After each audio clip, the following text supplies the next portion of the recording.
Station, this is Houston. Are you ready for the event? Houston Station, I am ready for the event. This week in Virology podcast, this is Mission Control Houston. Please call station for a voice check. Station, this is Vincent Racaniello with This Week in Virology podcast. How do you hear me? Hey, Vincent, this is Space Station. I've got you loud and clear. Our guest today was previously on TWIV, only now she is much farther away from the International Space Station. Expedition 64 flight engineer Kate Rubins. Welcome back to TWIV, Kate.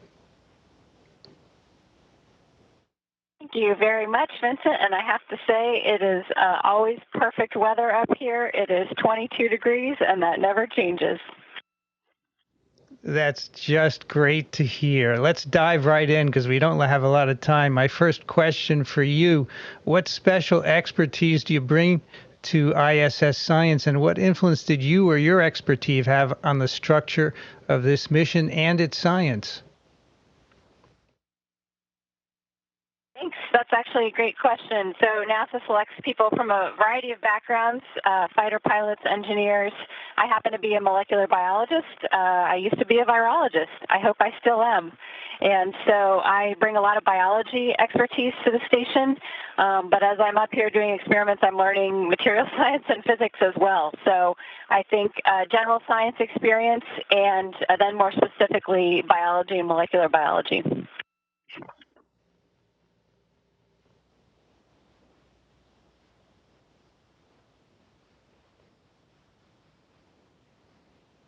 Yes, unmute himself. You're muted, Rich.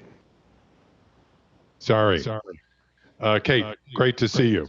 In our previous interview, you said that as a kid you wanted to be an astronaut, a biologist, and a geologist simultaneously. Now we see that one of the experiments on this mission is bioasteroids, studying the interaction of microbes with rocks. So you're in fact doing all three simultaneously. So could you tell us about the bioasteroid experiments and their purpose, and what do you expect to learn from them? Yeah, it's really fun to be up here. You get to be all kinds of scientists at once. The bioasteroid is actually looking specifically to see if there's microbial interactions to do mining, so extraction of rare earth elements via bacteria and fungi, and we're looking at this in microgravity. NASA's interested in this, obviously, for future exploration. We want to see if we can do what's called in situ resource utilization. So when we go somewhere, we're obviously going to have a lot of lunar or planetary material available, but we need other elements. And so this experiment sets us up to try to do biological mining for future exploration. Can you tell us how cell culture, tissue, and organoid culture has advanced since your last visit? That's a great question. Cell culture up here is not as easy as it would seem because fluidics are so different. So fluids float. Obviously, if you're going to try to set up your normal 6-well cell culture plates, take the lid off and the fluid's going to wick up like capillary action. Some of it's going to float out of the plate. So the way you do cell culture on Earth just doesn't work up here. When I was here in 2016, we were working just on developing long-term culture methods, seeing if we could do it, seeing if we could grow cardiovascular cells in space. And we proved that we really could do culture for up to 30 days. I didn't contaminate the cell culture. This was great news. It's also not so easy to do sterile technique up here. We can't have ethanol. So that 70% ethanol spray bottle you're used to spritzing your hood down with is not allowed. It's flammable. So we have to wipe everything down with BZK wipes. Sterile technique can be both harder and easier in space. It's easier because once you've got everything wiped down, you can just let the object float. I'll show you with the microphone. But it can be harder because everything's floating. Obviously, it could have some contact after you've gotten it wiped down. So we really just established that we could do cell culture up here. Since then, it's advanced significantly.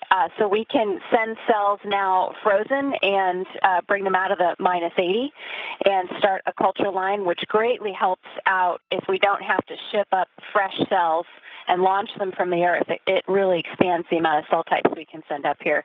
And we can do both 2D standard traditional cell culture and 3-dimensional culture up here.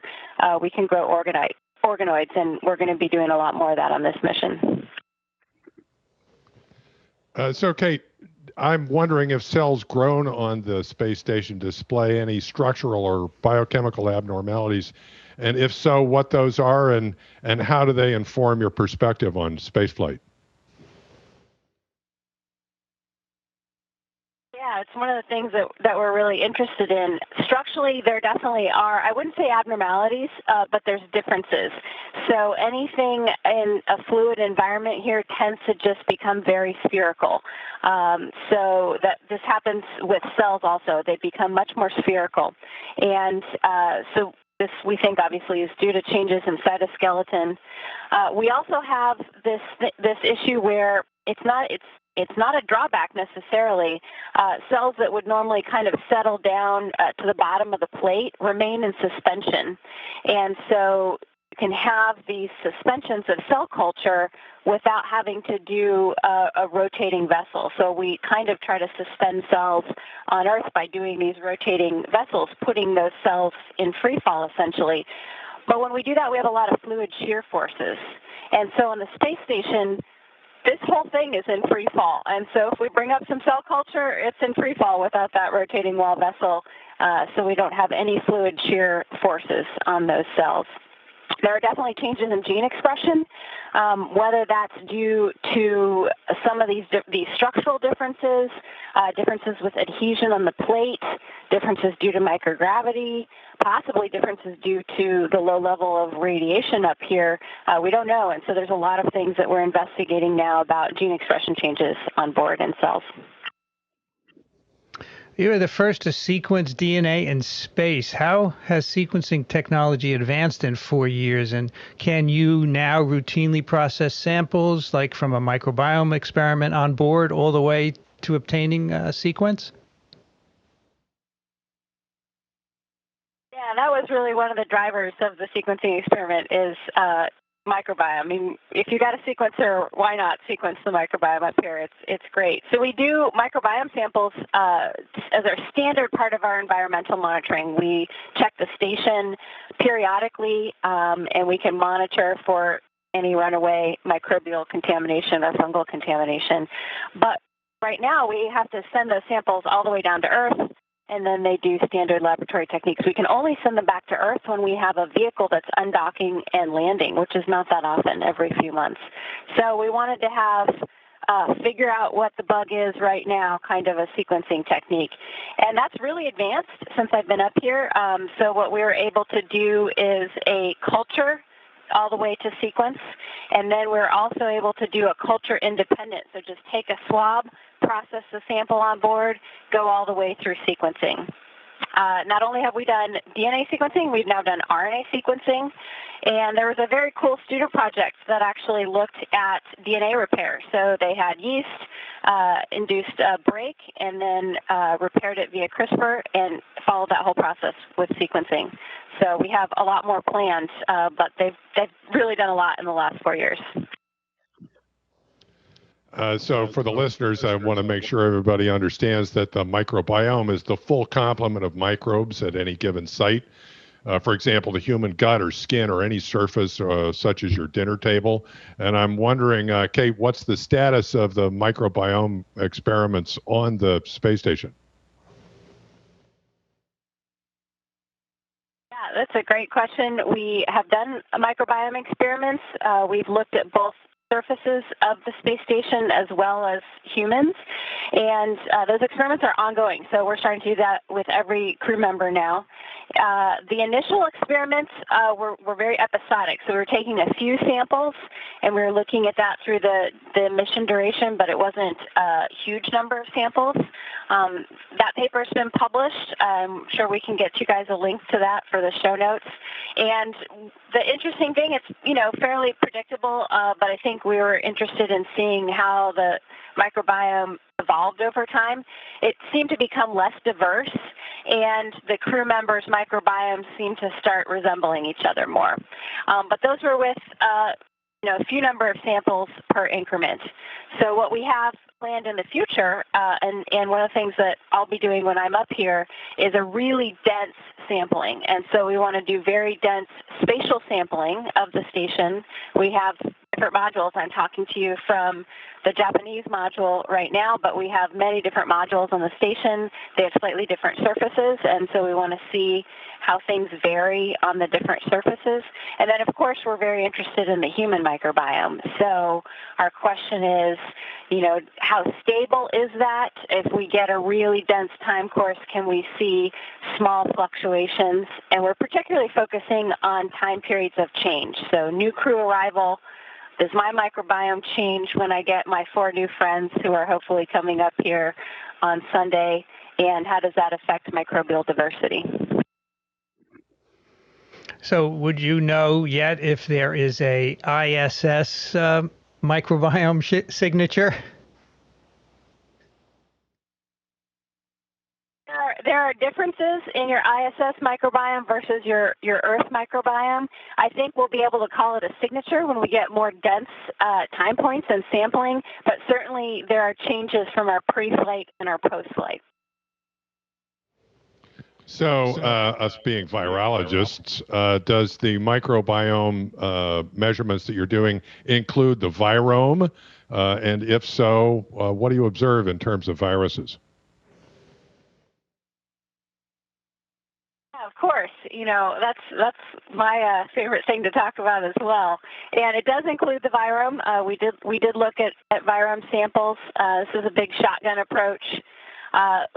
The virus samples look to be about 1% or less of our total samples, and so one of the next things that we're doing is specific targeted amplification.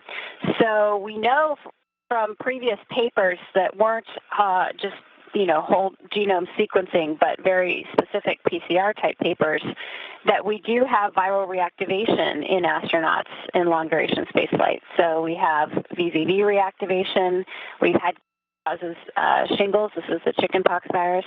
And we've had cases of shingles, actually, up here in spaceflight. We've seen EBV shedding. And so we have a number of viruses that we're interested in sequencing, but with a little bit of amplification to see if we can pull those out of the background. And then I think we want to do some more, we've been doing a lot of skin-type sampling. It's really good to do more saliva sampling to look at most of that viral shedding. And so actually every morning this week I have woken up and I've taken a saliva sample as part of one of our studies that's going to look at the virome over time. So switching subjects a bit, how many plant habitats are there and what are their purposes? We have several plant habitats. So veggie is a plant habitat where we can grow plants, we can observe them. They use these, obviously dirt would float here, so you can't just plant in the ground. So they use these special, they call them plant pillows, and it's kind of a cloth mesh fiber that covers the dirt, and then we can grow the plants out of that. And we have a very specialized facility. It's called Advanced Plant Habitat. I've been working a lot on that last week and this week. That's more of an incubator where we've got a sealed atmosphere in it. It's like an incubator door, and we can control the atmosphere. We can control CO2. We can control humidity. It's got special lighting. And so we just planted last week some radishes. It's a great experiment. They're similar to Arabidopsis. They grow very quickly. They produce a lot of material, and so they're interesting from both a plant biology perspective as well as a possible crew food source for the future. Yeah, so you anticipated my question about growing radishes in space. That's pretty interesting. The material on your mission specifically describes what I guess is a new habitat, plant habitat 2. Can you tell me what that is and how it differs from other habitats already? So that's got a lot finer control of these environmental conditions. And so obviously plants like high CO2. People don't like high CO2, and we struggle with that a lot in our spacecraft atmosphere. We want to bring the CO2 as low as possible for the human beings, but we want to keep it higher for the plants. And so this is a special incubator with a seal in the door, and we can precisely control the CO2 conditions inside that habitat and keep that atmosphere separate from the rest of the space station. Also humidity, and then we can fine-tune the light source, light cycles, and wavelengths in this habitat. Do plants grow normally in space? And if so, if not, how do they differ, and how might that affect space travel? Yeah, it was previously thought that root growth was really strongly influenced by gravity, and this was hypothesized by people on the ground that thought that gravity was one of the factors that would make the roots go down and the plants go up. And some of our early experiments up here showed that actually gravity is not that strong of an indicator. It's not a very big influence on the root growth. So plants grow fairly normally up here. They're most sensitive to things like their atmospheric conditions and then, of course, their light source. And so we think, the plants that I planted last week are looking good. We got a chance to pull them out. There's 3 seedlings per well, and there's 20 wells. So I did some thinning the other day to just pick the best plant and let that keep growing for the experimental conditions. But they are looking good. They're looking as good as anything I plant in my garden on Earth. So I'm probably accessing the book The Martian for this, but I'm wondering if you can recycle human waste on plants. And conversely, if the plants could potentially be used to process human waste purposely, so you'd have your own more self-contained ecosystem. Yeah, that's a great question. You think of the same thing up here as well. So right now we can't use the plants to process human waste. We're concerned about, obviously, microbial contamination, and we don't have a really great way to sterilize human waste up here, solid waste. So we're not using that for the plant matter. But we can use the plants potentially in the future to help us with CO2. You would need a huge amount of plants. So you would need something like a plant wall. NASA's definitely thinking about that kind of thing for exploration. I'm guessing we're going to try some larger plant habitats here at some point. So I think the most promising thing is probably looking at our atmospheric cycle with the plants and having them help absorb some of the CO2. In terms of the solid waste up here, we recycle everything up here, right? So our water recycling is really incredible. It's a 90% closed loop. So we take yesterday's coffee, make it today's coffee, make it tomorrow's coffee, and we lose very, very little water. We reclaim all the condensate we've got a condensate bus that cycles through the whole station, and we reclaim that, and we can put that, once it's cleaned, back into the potable water bus. Solid waste we can't do such a good job with right now. So the current methodology is to collect it, put it in a vehicle that's returning, not landing, but burns up in the Earth's atmosphere, and there are small microparticles of our solid matter that just burn up, and that's how it goes away. But that's not great recycling. So every time I think about this, I think, it would be really good if we could sterilize it and use it as 3D printer material. I hope somebody is working on that. I have not seen any experiments as of yet. Kate, our time is up. Thanks so much for joining us. Have a great mission, and we'll see you on the ground. Absolutely, and just wanted to let you guys know we've got TWIV up here on the space station, and you all keep me company on the weekends as I'm floating around getting stuff done.